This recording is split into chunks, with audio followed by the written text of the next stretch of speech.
لقد كان لكم في رسول الله أسوة حسنة لمن كان يرجو الله واليوم الآخر وذكر الله كثيرا. Assalamualaikum warahmatullahi wabarakatuh. Innal hamdalillah nahmaduhu wa nasta'inuhu wa nastaghfiruh wa na'udzu billahi min shururi anfusina wa sayyiati a'malina. May yahdihillahu fahuwal muhtadi wa may yudlil falan tajida lahu waliyyan mursyida. Asyhadu an la ilaha illallah wahdahu la syarika lah wa asyhadu anna Muhammadan 'abduhu wa rasuluhu alladzi la nabiyya ba'dah. Wa qala Allah subhanahu wa ta'ala, ya ayyuhalladzina amanu taqullaha haqqa tuqatih ولا تموتن إلا وأنتم مسلمون. وقال عز من قال يا أيها الذين آمنوا اتقوا الله وقولوا قولا سديدا يصلح لكم أعمالكم ويغفر لكم ذنوبكم ومن يطع الله ورسوله فقد فاز فوزا عظيما. يا أيها الناس اتقوا ربكم الذي خلقكم من نفس واحدة وخلق منها زوجها وبث منهما رجالا كثيرا ونساء واتقوا الله الذي تساءلون به والأرحام إن الله كان عليكم رقيبا. أما بعد إن أصدق الحديث كتاب الله وخير الهدي هدي محمد صلى الله عليه وسلم وشر الأمور محدثاتها وكل محدثة بدعة وكل بدعة ضلالة وكل ضلالة في النار. Kaum muslimin dan kaum muslimat, para pemirsa Rosyad TV dimanapun Anda berada, alhamdulillah kembali kita ketemu dalam kajian kitab Al-Muallim Al-Awwal Sallallahu Alaihi Wasallam. Yang lalu telah kita bahas terkait dengan satu hal yang penting untuk dilakukan oleh seorang guru, yaitu ar-rifqu fit ta'lim, yaitu lemah lembut dalam mengajarkan, dan al-husnu fil uslub, dan baik dalam metode pengajaran. Karena hal ini ikhwah azinallahu wa iyakum, walaupun kita bersikap lembut dalam mengajar, tapi kalau tidak pandai juga dalam metode pengajaran, tentu hal itu akan membuat anak-anak murid akan merasa bosan atau mungkin tidak menyukai pelajaran tersebut. Intinya ikhwah, khulasah dari kajian kita yang lalu, yaitu arifku bit talibi yata'akkadu indama yakunu jahilan, bahwasanya bersikap lembut, ya bersikap toleran terhadap murid, ya itu akan lebih ditekankan lagi jika memang si murid tersebut tidak mengetahui. Artinya ketika sang murid melanggar sebuah peraturan sementara dia tidak tahu bahwasanya hal itu dilarang, tentu kita akan memberi teguran, akan memberi hukuman tidak sama terhadap murid yang sudah tahu tapi melanggarnya. Demikian. Hal ini diambil kesimpulannya dari kisah orang Arab Badui yang kencing di masjid. Dia melakukan hal itu bukan dikarenakan sengaja melanggar syariat, tapi dikarenakan dia tidak tahu bahwasanya memang tidak dibolehkan kencing di masjid. Mungkin kebiasaan mereka, ya karena mereka hidup nomaden berpindah-pindah, mereka biasa kalau kencing itu di tenda mereka. Karena toh besok tendanya akan pindah ke tempat lain. Demikian. Bisa saja hal itu dikira masjid juga seperti itu. Makanya terbawa kebiasaan mereka, akhirnya mereka kencing di dalam masjid. Dikiranya tidak mengapa. Dan Rasulullah SAW paham bahwasanya ini Arab Badui. Si Arab Badui ini melakukan hal itu dikarenakan memang ketidaktahuannya akan dilarangnya buang air di dalam masjid. Oleh karena itu, ikhwah, bersikap toleran, bersikap lembut, ya terhadap siswa yang tidak tahu itu lebih ditekankan, ya lebih ditekankan. Yang berikutnya yaitu kesimpulan berikutnya, taqdirul khata'il ladzi yaqa'u min at-talib, yaitu hendaklah seorang guru bisa memperkirakan ataupun mempresentasikan seberat apa kesalahan yang dilakukan oleh si murid. Ya, bisa memprediksi, bisa memperkirakan seberat apa kesalahan-kesalahan yang dilakukan oleh si murid. Wa hal huwa minnal khata'i alladhi yu'tadhu bi jahlih, Apakah kesalahan itu memang kesalahan yang bisa dimaafkan dikarenakan kejahilannya? Ya, seperti kalau dia katakan saya tidak tahu, misalnya begitu. Apakah itu bisa diterima? Karena kan ada hal-hal di mana ikhwah ketika seorang siswa kita wajibkan untuk sholat, misalnya siswa level SMU misalnya, kemudian kita beri mereka tugas untuk melaksanakan sholat misalnya ini ya, misal. Kemudian ada di antara mereka yang nggak melakukan dengan alasan saya nggak tahu kalau sholat itu wajib. Nah, tentu ikhwah dalam masalah ini seorang guru harus paham apakah alasan dia ketidaktahuan itu bisa diterima ataukah tidak. Amla, apakah tidak? Demikian ikhwah rahimanallahu wa iyyakum. Ya, seperti misalnya kalau kita punya peraturan sekolah. Satu peraturan yang sudah baku, yang saya yakin di semua sekolah itu berlaku, murid tidak boleh terlambat masuk sekolah atau tidak boleh terlambat masuk ke kelas. Satu ketika ada seorang murid masuk sekolah terlambat. Dia katakan, saya nggak tahu Pak kalau nggak boleh terlambat. Nah, ini kan satu hal yang tidak bisa diterima alasannya karena ketidakjahilan, karena kejahilan. Alasan dia karena kejahilannya, karena ketidaktahuannya. Demikian juga seorang murid misalnya, ketika pelajaran sedang berlangsung dia keluar begitu saja. Ketika ditegur, kamu kenapa keluar begitu saja? Kenapa nggak minta izin? Oh, saya nggak tahu Pak, kalau keluar harus minta izin. Ini satu hal yang ikhwah, ya, satu hal yang tidak bisa ketidaktahuan di sini tidak bisa diterima karena itu satu hal yang sudah difahami, ya, sudah difahami secara bersama. Wadzalika yarji'u ila taqdiril muallim. Yang demikian tentunya kembali kepada penilaian sang guru. Apakah memang alasan si murid melanggar peraturan karena memang ketidaktahuannya ataukah karena apa? Demikian. Gurulah yang lebih memahami hal itu. Berikutnya, mu'alajatul khata'il ladzi yaqa'u min at-talibil jahil kama hadatsa dzalika fi qissatil arabi alladzi bala fil masjid.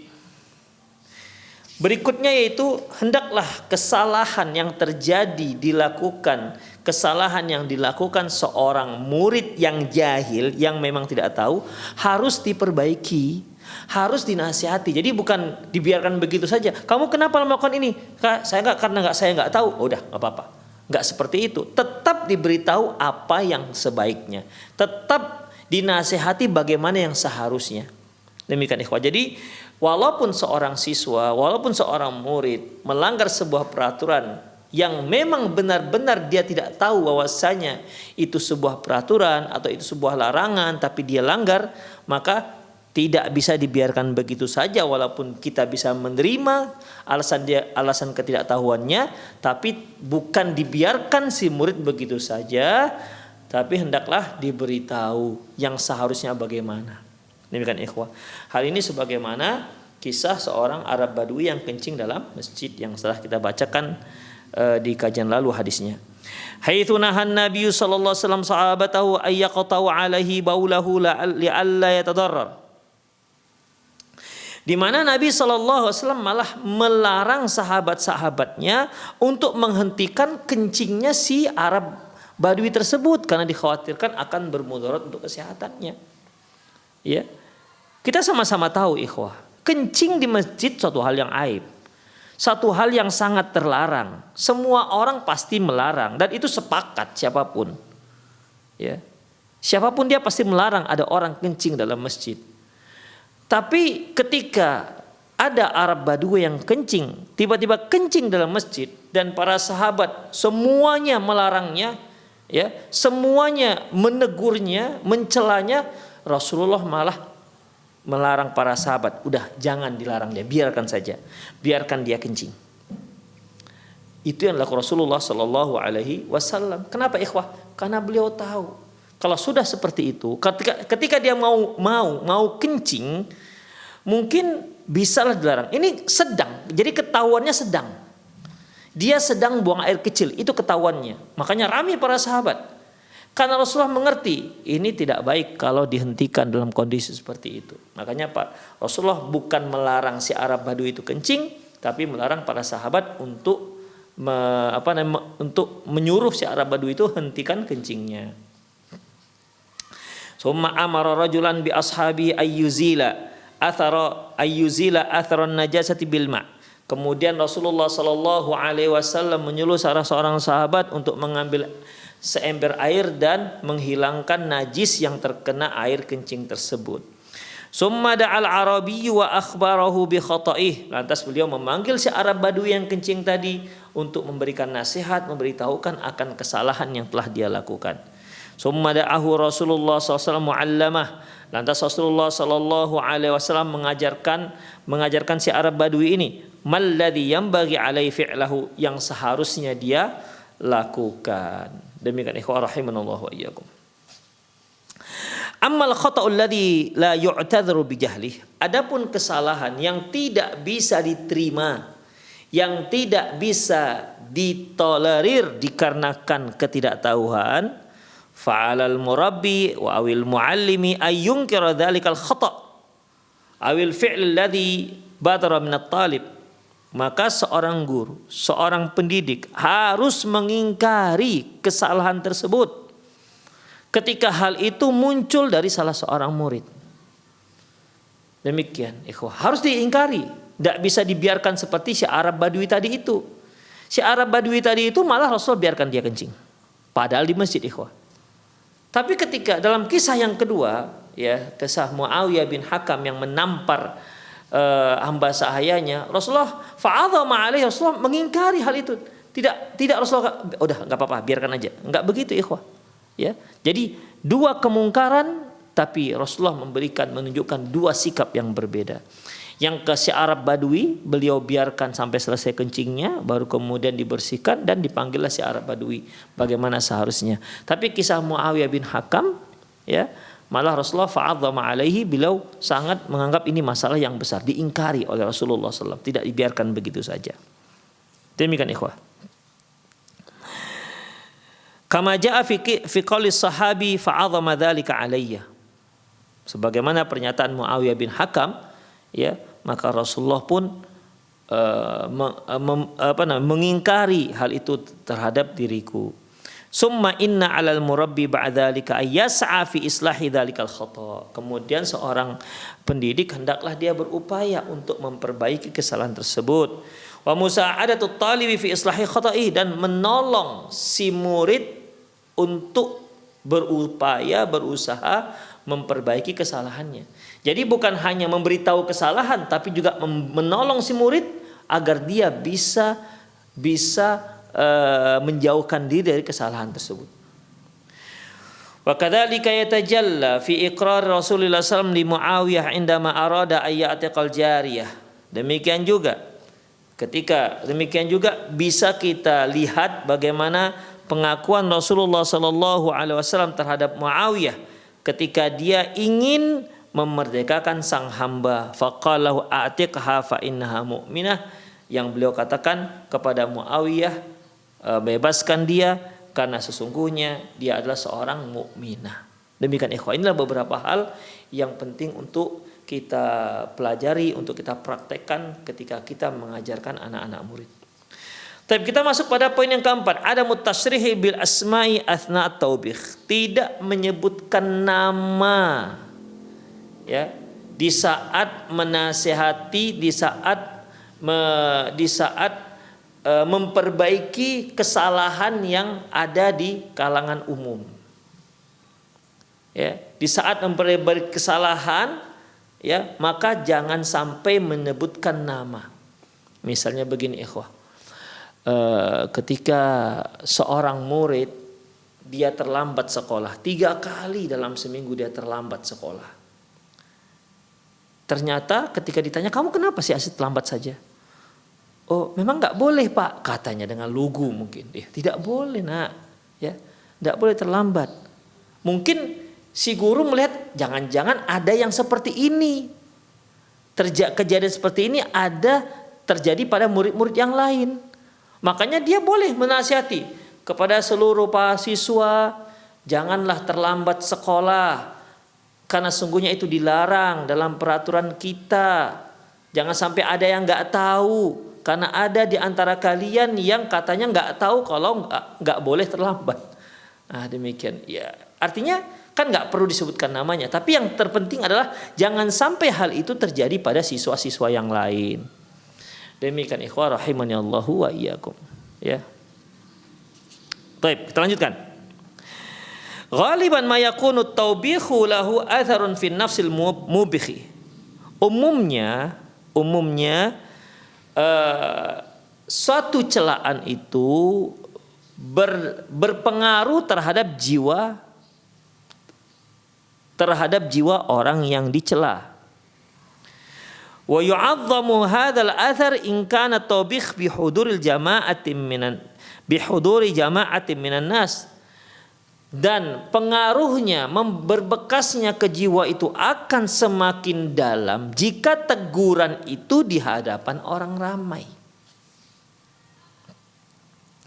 Fa innahu hina ajin yatadha'af, maka pengaruh buruknya akan semakin berlipat ganda. Wan nabiyyu sallallahu alaihi wasallam kanat lahu tariqatan faridatan min naw'iha fil mu'alaj al akhta'i zahirati allati tahdutsu min sahabatihi. Dan Nabi sallallahu alaihi wasallam memiliki cara tersendiri untuk mengatasi kesalahan yang jelas yang muncul dari sebagian sahabat-sahabat beliau. Idh innal ghayata min tasyiri alaihi wasallam bil khata'i laisa tashaffi minal mukhti, karena ditegurnya secara terang-terangan oleh Rasulullah SAW ini yaitu penyebutan kesalahan, bukan penyebutan orang yang salah. Karena memang yang harus diingatkan kepada murid-murid kesalahan itu, bukan orang yang berbuat salah. Demikian. Sebab kalau orang yang kita tegur, orang yang kita sebut-sebut, nanti murid-murid lain mengatakan bahwasanya ya dia yang salah. Padahal ketika perbuatan yang sama dilakukan oleh murid-murid lain, mereka nggak tahu kalau itu salah. Jadi seorang guru yang piawai, dan dia ingin satu kesalahan tidak terjadi berulang pada murid, maka dia tegur secara umum dan diingatkan kesalahan tersebut. Bukan tanpa menyebutkan nama orang yang berbuat salah. Demikian ikhwah. Bal huwa tahdhiru minal wuqu'i fil khata'. Ya. Tujuannya tentunya untuk untuk menghimbau para siswa agar berhati-hati jangan jatuh pada kesalahan ini. Wa dhamma lil khata'i nafsih, dan mencela kesalahan itu sendiri. Wa qissatu thalathatil ladzina taqalu ibadatar Rasul sallam masyhuratun. Dan sebagaimana yang sudah masyhur kisah 3 orang yang menganggap kalau ibadah Rasulullah itu masih sangat ringan. Apa itu ikhwah? An Anas bin Malik radhiyallahu anhu. Dari Anas bin Malik radhiyallahu anhu qala, dia berkata, anna nafaran min ashabin Nabi sallallahu alaihi wasallam sa'alu azwajan Nabi sallallahu alaihi wasallam an amalihi fi sir. Bahwasanya salah seorang sahabat Nabi sallallahu alaihi wasallam bertanya kepada salah seorang istri Rasulullah tentang amalan apa yang dilakukan oleh Rasulullah SAW di rumah atau yang dilakukan secara rahasia. Faqala ba'duhum, berkata istri beliau, faqala ba'duhum, maka berkatalah salah seorang mereka. Ya, artinya setelah para istri Rasulullah menyebutkan bagaimana amalan beliau, ya, maka salah seorang mengatakan, la atazawajun nisa, aku tidak akan menikah. Wa qala ba'dhum la akulul laham, yang satu mengatakan aku tidak akan makan daging. Qala ba'dhum la anamu 'alal firash, satu lagi mengatakan aku tidak akan tidur di atas kasur. Fahamidallah athna alaihi faqal. Lantas ikhwah, Rasulullah sallallahu alaihi wasallam pun mengomentari 3 pernyataan ini. Dalam riwayat yang lain, salah seorang dari mereka mengatakan, wallahi inni la akumu wa la anam. Yang satu mengatakan, demi Allah aku akan sholat 1 malam suntuk dan aku tidak akan tidur. Wa qal akhar, satu lagi mengatakan, wallahi inni la asumu wa la uftir. Satu lagi mengatakan, demi Allah aku akan berpuasa terus dan tidak berbuka. Yang satu lagi mengatakan, wallahi inni la atazawajun nisa. Satu lagi mengatakan, demi Allah aku tidak akan menikahi seorang wanita. Jadi bagi mereka, ya, pernyataan-pernyataan ini tujuannya itu agar semakin dekat dengan Allah Subhanahu wa taala, dengan semakin memperbanyak ibadah puasa, dengan semakin memperbanyak salat tahajud. Demikian ikhwah, tujuannya apa? Agar semakin dekat dengan Allah. Bahkan ketika dia berniat untuk tidak menikah, dia berharap bisa semakin dekat dengan Allah Subhanahu wa taala. Perkiraan dia pada waktu itu kalau dia menikah, dia akan sibuk memberikan nafkah.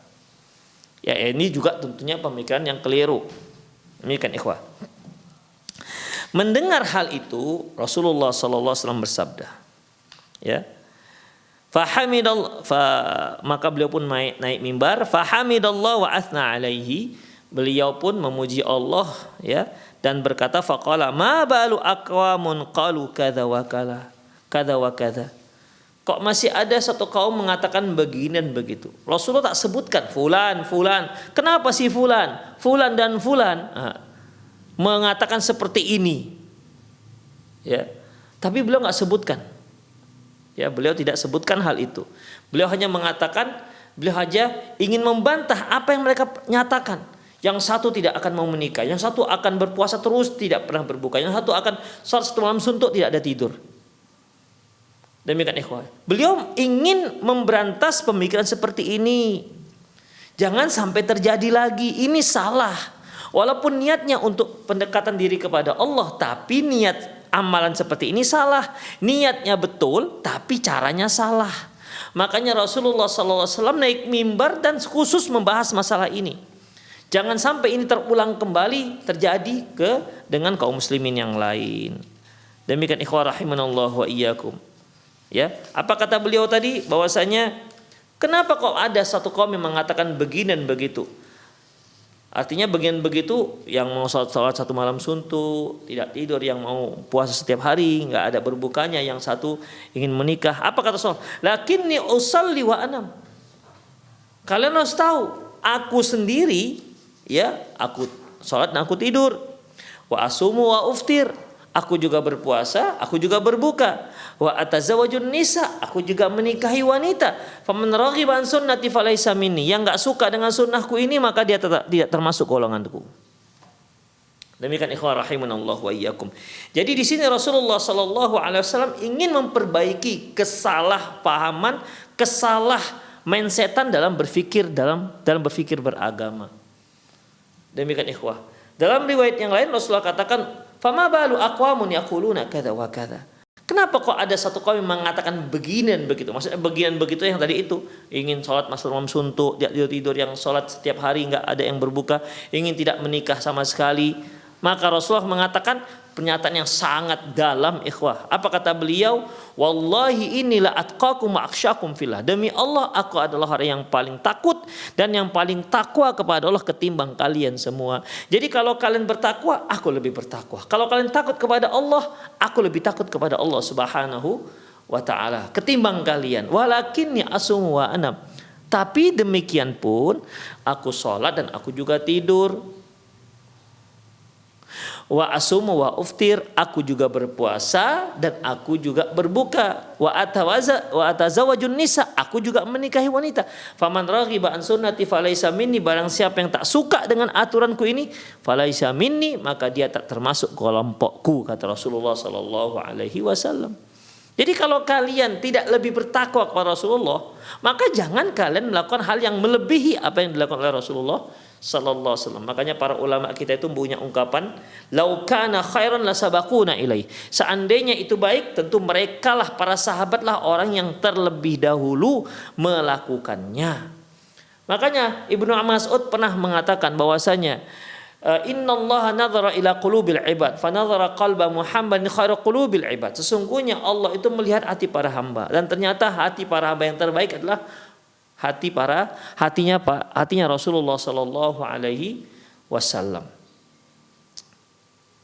Summa nadhara ila qulubil ibad fa wajada quluba ashabi khairu qulubil ibad. Kemudian dilihat lagi, ternyata setelah hatinya Rasulullah yang terbaik setelah itu adalah para sahabat.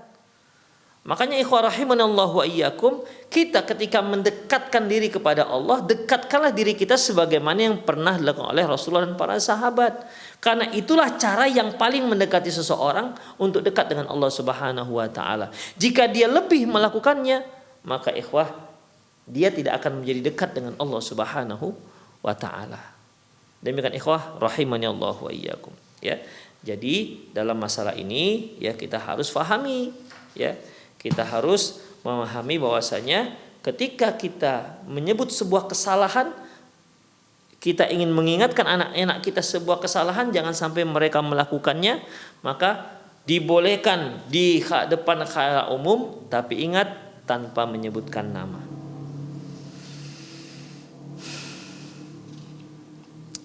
Ta'ammala qaulu sallallahu alaihi wasallam, Anda bisa memperhatikan bagaimana sabda Nabi sallallahu alaihi wasallam, ma balu aqwamun.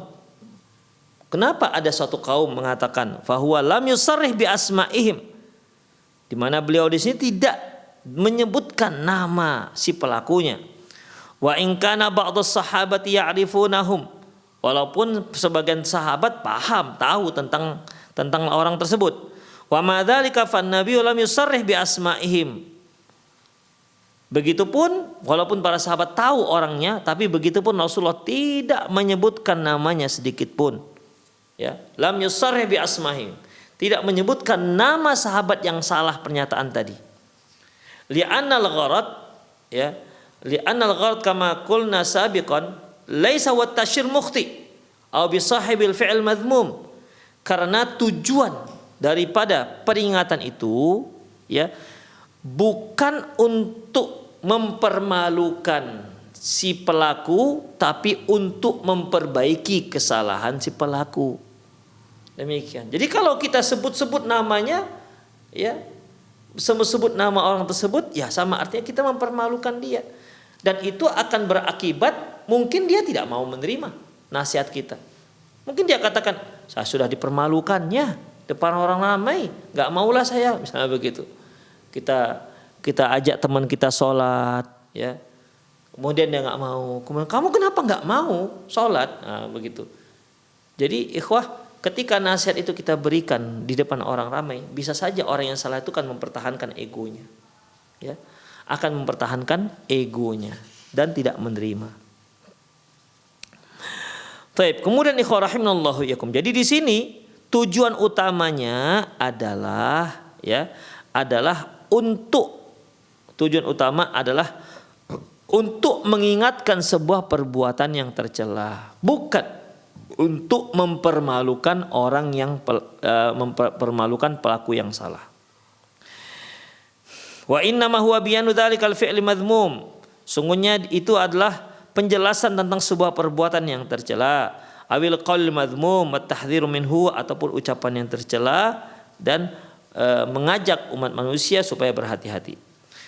Qala an-Nawawi inda qaulih, berkata Imam Nawawi, anna an-nabiy sallallahu hamidallah ta'ala wa athna alaihi faqala ma balu aqwamun qalu kadza wa kadza. Nabi sallallahu alaihi wasallam memuji Allah, kemudian menyanjungnya dan berkata, kok ada satu kaum mengatakan begini dan begitu. Huwa muwafiqun lil ma'ruf min khutabihi fi misli hadza. Dan ini cocok selaras dengan perbuatan baik yang beliau sebut dalam khutbah beliau. Annahu idza kariha syai'an fa khataba lahu dzakara kirahiyatahu dzakara kirahiyatahu wa la yu'ayyinu fa'ilahu. Walam yu'ayyin fa'ilahu. Yaitu ketika Nabi sallallahu alaihi wasallam ketika hal itu cocok dengan khutbah Nabi sallallahu alaihi wasallam, ya, yaitu apabila apabila ada sesuatu yang beliau benci, khatabalahu, beliau pun akan berkhutbah, beliau pun akan berikan nasihat. Dzakara kirahiyatahu, dan beliau juga menyebutkan posisi mana yang dia tidak suka, ya, wala yu'ayyin fa'ilahu, tapi beliau tidak menyebutkan siapa pelakunya. Wa hadza min 'azimi khalqih, min 'azimil khuluqih. Ini merupakan keagungan akhlak Rasulullah. Fa innal maqsud min dzalika asy-syakhs wa jami'ul hadirin wa ghairuhum mimman yablughu dzalik. Sesungguhnya maksud penyebutan seseorang itu yaitu sesungguhnya maksudnya adalah untuk peringatan si pelaku, untuk mengingatkan si pelaku kesalahan, mengingatkan semua orang-orang yang hadir, ya, dan menyampaikan kepada orang yang tidak hadir. Nah, demikian ikhwah rahimanallah. Kalau misalnya ada tiba-tiba seorang guru mengatakan, "Nah, insyaallah ini hari Kamis, insyaallah kita Senin ujian ya, Nak," misalnya begitu. Ya, ujian. Jadi gimana ikhwah? Ya tentunya kita akan beritahu kepada anak-anak kita supaya bersiap-siap. Ya. Kita memberitahunya ikhwah rahimanallahu wa iyyakum, ya, memberitahunya dan agar mereka bersiap-siap. Ya. Ketika mereka yang tahu bisa menyampaikan kepada yang lain. Ketika mereka tidak mengetahuinya, ya, tidak mengetahuinya, kemudian mereka ternyata tidak ikut ujian, maka kita bisa mengingatkan yang lain. Kok masih ada anak-anak ibu yang tidak tahu pengumuman ini? Ketahuilah hari Senin kita akan ujian. Begitulah kira-kira ikhwah.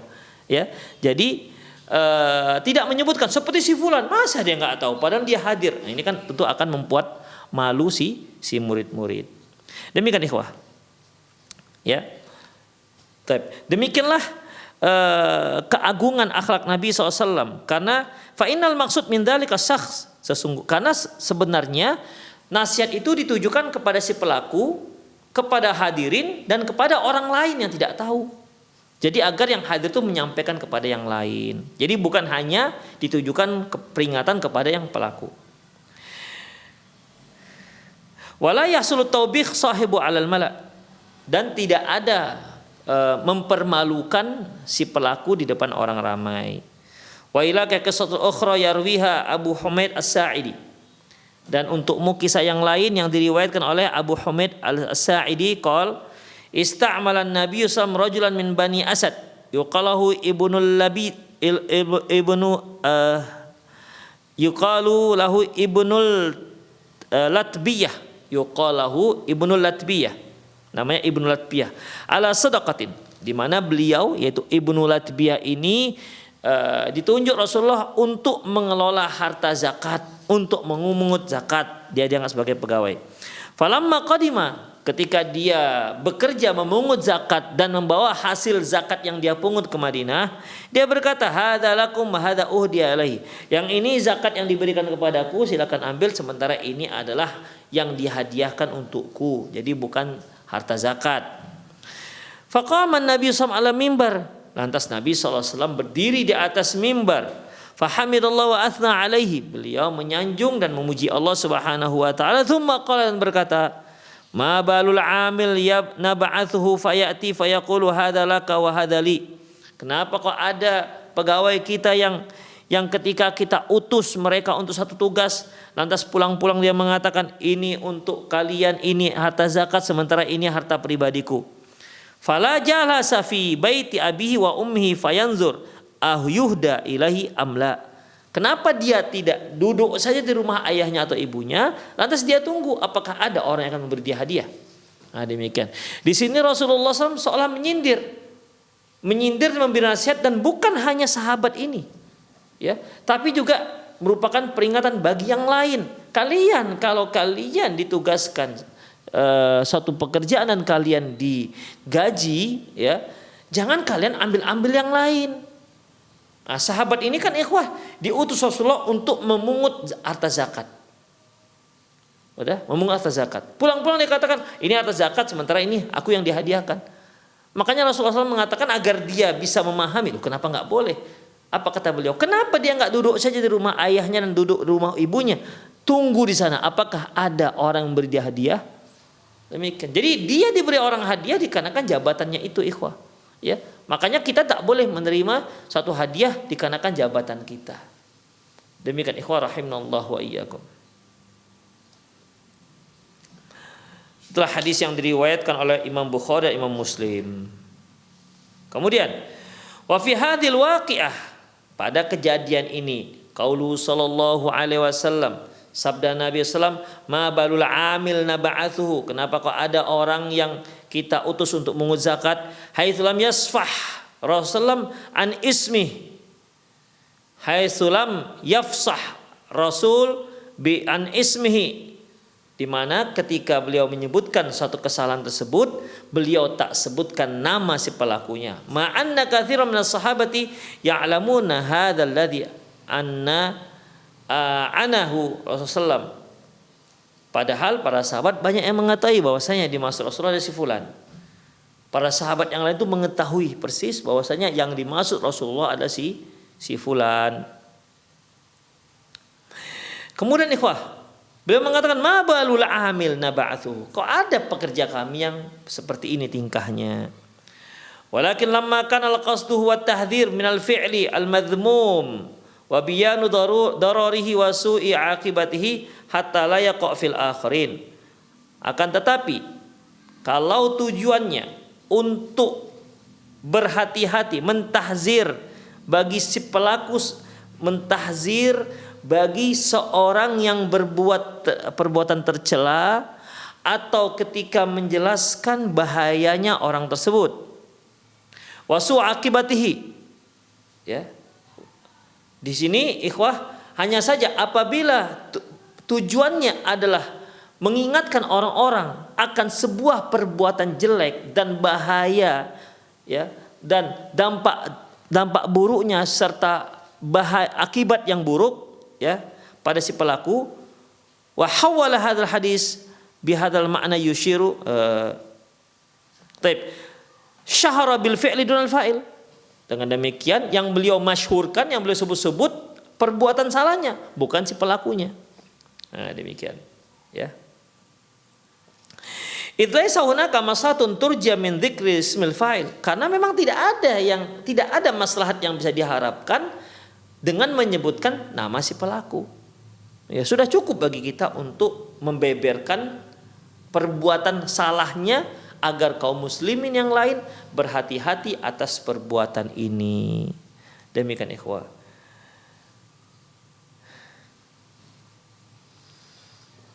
Baik. Kemudian wa hadzal ma'na yushiru Ibnu Hajar biqaulih. Atas makna inilah Ibnu Hajar mengatakan dalam pernyataannya, wa fihi anna man ra'a muta'awwilan akhta fi ta'wilih yadurru man akhadha bihi. Bahwasanya barang siapa yang melihat suatu tafsiran, suatu takwil dan dia salah dalam mentakwil, atau barang siapa melihat sebuah tafsir, ya, sebuah tafsiran dan dia salah dalam mentafsirkan, kemudian dikhawatirkan orang-orang lain yang tidak tahu akan berpegang dengan tafsiran yang salah ini, maka yubayyin khata'ahu liyuhadzir minal ightirari bihi. Maka kita boleh menjelaskan kesalahan-kesalahan itu, ya. Kita boleh menjelaskan kesalahan-kesalahan itu terhadap orang lain agar orang lain itu tidak keliru dalam memegang sebuah kaidah. Demikian ikhwah rahimaniallah wa iyyakum, ya. Itulah di mana penulis menyebutkan dua contoh, ya. Dua contoh di mana beliau dua peristiwa ini yang kedua-duanya ada kesalahan dalam perbuatan sang sahabat, ya. Rasulullah SAW menyebutkan kesalahan ini di atas mimbar. Tujuannya agar orang-orang tidak terjatuh pada kesalahan yang sama. Tapi ingat, beliau tidak ada menyebutkan sedikit pun nama orang yang pelaku kesalahan tersebut. Karena memang tidak ada maslahatnya sama sekali. Tidak ada maslahatnya. Ya, tidak ada maslahatnya sama sekali. Demikian ikhwah rahimallahu wa iyyakum. Bahkan mungkin bisa saja akibatnya akan buruk terhadap si pelaku kejahatan tersebut. Ya, si pelaku perbuatan yang menyimpang tersebut. Kalau kita sebut-sebut namanya di depan khalayak ramai. Demikian ikhwah rahimanallah wa iyyakum. Yang tadi yang pertama yaitu tiga orang yang menganggap ibadah Rasulullah itu masih dikit sehingga mereka ingin punya tambahan ibadah yang dilarang langsung oleh Rasulullah sallallahu alaihi wasallam. Kemudian seorang yang salah dalam beramal, ya salah dalam mengumpulkan harta zakat, ya dia katakan ini punya saya karena saya langsung diberi hadiah. Sementara ini zakat harta yang harus disetorkan ke zakat mal. Rasulullah mengatakan ini sikap yang salah. Makanya beliau memberikan ketegasan dalam masalah ini bahwa ini adalah sebuah perkara yang salah. Demikian ikhwah rahimanallah wa iyyakum.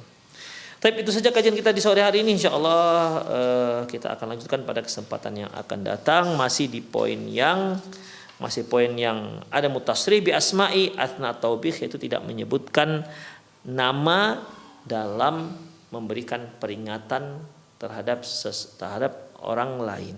Demikian ikhwah, qul qouli hadza wa astaghfirullah li wa lakum wa lisal muslimin innahu wal ghafurur rahim. Saya undur diri, subhanakallahumma bihamdik, asyhadu an la ilaha illa anta astaghfiruka wa atubu ilaik.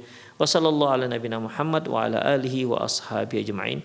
Wa akhir da'wana alhamdulillahirabbil alamin. Assalamualaikum warahmatullahi wabarakatuh.